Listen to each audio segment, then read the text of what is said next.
მიკედეს და უამრავ წარმატებას გისურვებთ თქვენ და თქვენს ოჯახებს. მშვიდობის, კეთილდღეობის, წინსვლის, საგაძლიერების წელი ყოფილიყოს თითოეული ჩვენგანისთვის და სრულიად საქართველოსთვის. ქართველი კაცი ყოველთვის გამოირჩევა ძალოსთვის უზადო ნიჭით.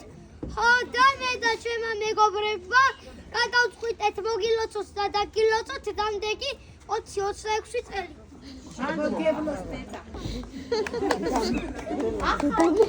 ახალმა წელმა მიუკაკუნა კარებსა და დაიძახა იფხიზლეთ ნუ ღარა ხუჭავთ თვალებსა. ფარულად მოიპარება თქვენსკენა მომავალიო და მასთან შეყრა გულთფერად აწარის თქვენი ვაჟი. გაიმამაცეთ გლავები, ქუდი მიარტყით ახალს ახალი მოსთხოვეთ, წესი აუგეთ ძელსაო.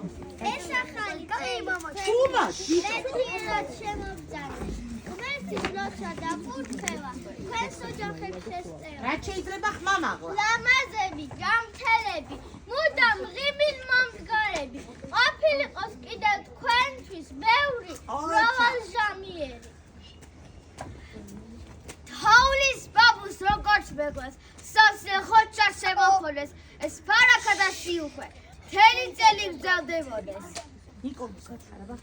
არ მოგწინდეთ ერთმანეთი, ირგვლივ ყველა სულ ხარობდეს, მაღლაციდან სიხარული თქვენს